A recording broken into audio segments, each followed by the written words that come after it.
Right, hello again. I've just retrieved these boards from one of my long-term storage archives, in other words my attic or loft as you prefer.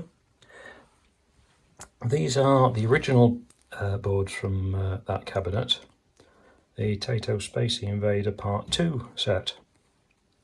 Well, I'm not actually sure if there's any hardware difference between the original Space Invaders and the Part II, or if it's just different software.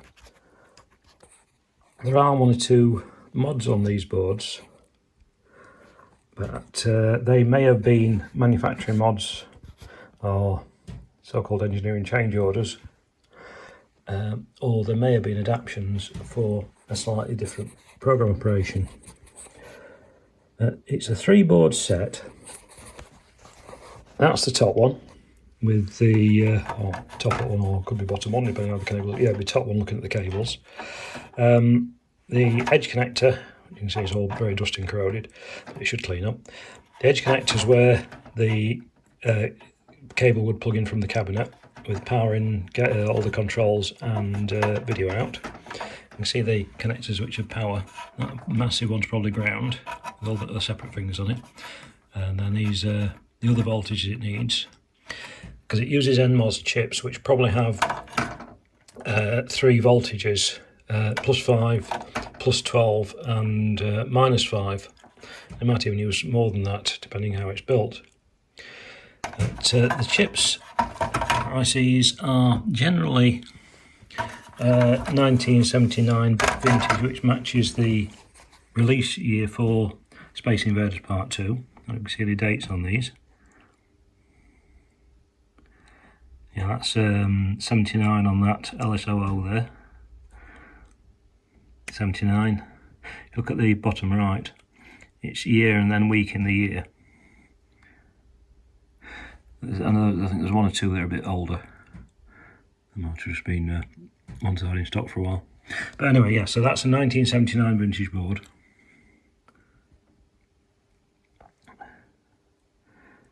Now, I've not a clue what that date code is on there, but I'm assuming they're going to be either, I don't know if they're mask ROMs or RAMs. I think they might be mask ROMs even.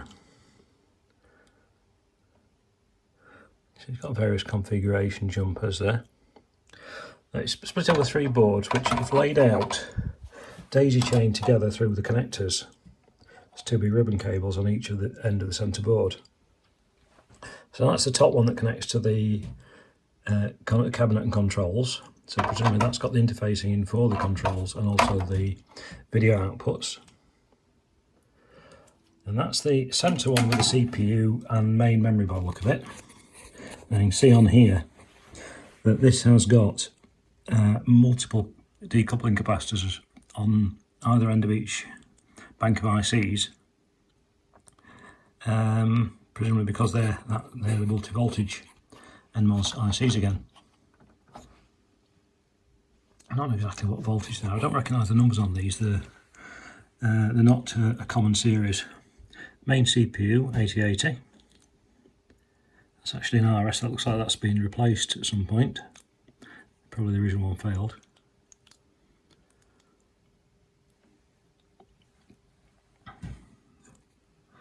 Should they pull-up or series limiting resistors? 330 ohms. There could be termination resistors. There could be series limiting to reduce noise over the long cables, just damping to eliminate ringing over the connecting cables that connect this to the other 2 boards. You can see there's a slight mod there, some pull-up resistors added, some 10Ks, and also a mod there with a couple of pins on those 74LS 244s connected to a different point than original. I mean, back in the 70s and 80s, field modifications were quite common as these engineering change orders. If a company found that a product could be made to work better or differently by a minor modification to circuit boards, they just schedule an engineer to modify the board in place, basically, or on the customer side. Like I say, the Y link there. Just cut tracks and add links as necessary. or even piggyback components sometimes. Some have, especially machine tool stuff, some had the original IC removed and a little carrier added with one or two different ICs in to perform a different function or change timing and logic and things. And it was accepted practice. I mean, most people nowadays, I think it was a bodge, but it's a reality. Rather than take a machine out of service, they just engineer does it on the spot in a minutes or an hour maybe, and it's continued to run. And that one's the sound generator board. I'm back. It's got a bit knocked about. That's the sound generator. Now that is rigid. I'm not going to try and bend it. Each of these circuits generates a particular tone, I believe, or a particular type of sound. Rather than that being a programmable chip or anything. Don't you see the numbers on those? Yeah, LM3900 quad op amps. So each of those generates a particular tone. That's probably the master volume. That's an onboard power supply regulator by the look of it. See another modification there, some extra capacitors. Oh, there's another external connector there, so yeah, so actually that looks like that's the control interface, or part of it, because it's got all the filtering there, the resistors for pull-ups or pull-downs and filtering, which are typical of all the joysticking switch button inputs. Yeah, look at the number of them. I would think that is the main control section. Which again, there's quite a few of these ICs, they're so old I just don't recognise them at all.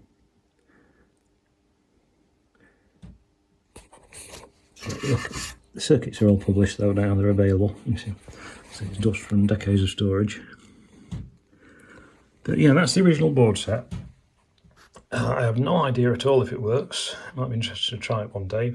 Hook it up to an RGB monitor, or just unplug it temporarily from the other unplug the one in that cabinet from the other board and plug it into this. But I'd have to sort out the schematics and power supplies and everything first to make sure it could run safely. I mean, it's quite possible. There's quite a lot of tantalum capacitors on these. I'm not surprised one or two of those have failed and they just go bang. They can pop quite spectacularly. I had one explode once and a bit of it actually melted into my glasses. Just gives an idea of the energy and heat involved when they do go. Anyway, there's also, that's the original chassis that those boards fitted into. It's just a metal frame with it's 2 slots. I don't know how the third one mounted then. I thought that was for that. Maybe not. Because the other thing I found in this stack, which I'd completely forgotten I had, let me just move this out of the way, is,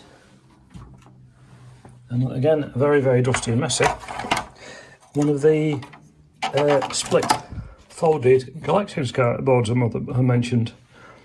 I don't even know what game it's going or anything there, so I can't remember anything about it.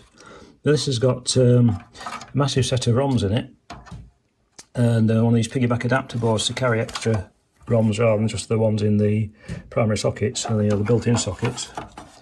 So it's got one of the later games on it. There's another add-on board there with 2 headers on it, which I believe will go into the character generator set. So it's again expanding the character generator. So that would go there presumably. The state of that. So that's something. It'd be quite interesting to see one day when I get time with other projects to try powering this up and see if it works. That's the set of TTL ROMs by the look of it, RAMs rather. Oh no, sorry, there's not how many of those are there? I thought there were 8, but not the 5. Yeah, there's only 5. Interesting.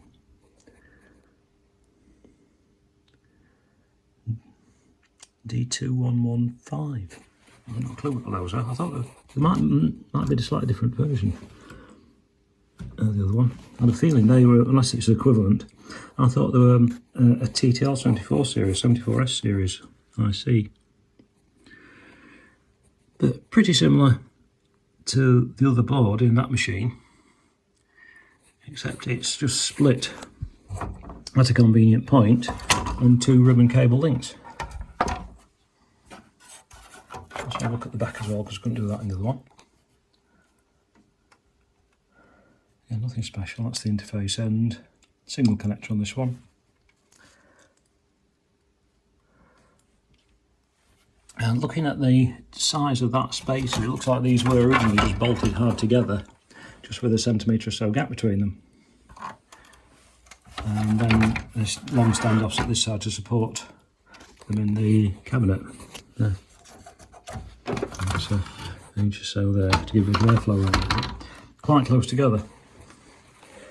So yeah, it's an interesting rediscovery. And hopefully something I'll be doing a bit more on in the future.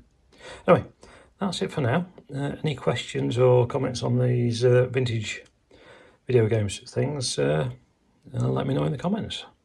And please remember to like the video and subscribe to the channel if you'd like to help me improve it and see more stuff like this. Okay, and thanks for watching.